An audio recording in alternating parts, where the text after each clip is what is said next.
ব্যাটসম্যানরা মারবেন ছক্কা, বোলাররা নেবেন উইকেট।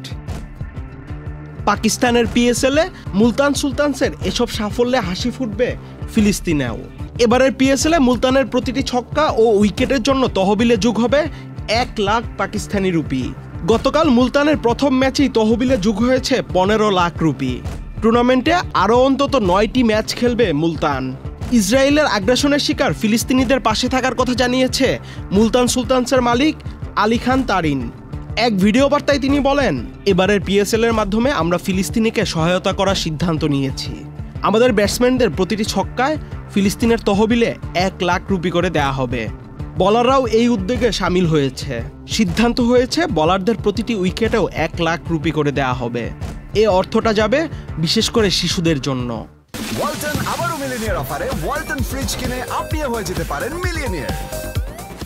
করাচির বিপক্ষে টস করতে নেমে অধিনায়ক মোহাম্মদ রিজওয়ানও অনুদান দেওয়ার কথা নিশ্চিত করেন। অবশ্য রিজওয়ান 4-এর কথাও বলেছেন। রিজওয়ান বলেন, আমাদের প্রতিটি ছক্কা, প্রতিটি 4 ও প্রতিটি উইকেটের মাধ্যমে ফিলিস্তিনে গাজার শিশুদের জন্য কিছু করতে চাই। মুলতান সুলতানস প্রতিটি ছক্কা ও উইকেটে 1 লাখ রুপি অনুদান ঘোষণার পর যে ম্যাচটি খেলেছে তাতে ব্যাটসম্যানরা ভালো অবদানই রেখেছেন। করাচির বিপক্ষে প্রথম ম্যাচে ব্যাট করতে নেমে 3 উইকেটে 234 রান তুলে মুলতান।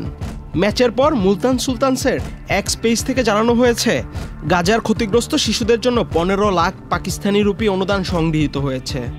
মুলতানের পরের ম্যাচ 16 এপ্রিল ইসলামাবাদ ইউনাইটেডের বিপক্ষে।